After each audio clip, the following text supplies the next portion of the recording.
Okay, guys, so my mom didn't have any soap for the dishwasher, and so she put dish soap in there. So I guess this was kind of like a science experiment. This is just going to be a short video showing you what happened. Yeah.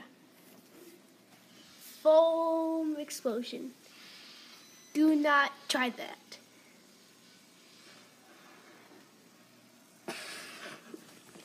And if you close it, this happens. Hooray! Our dishwasher is completely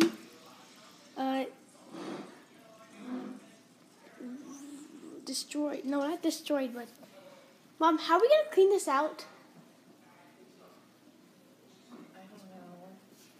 I don't know. Oh my gosh. Okay, bye.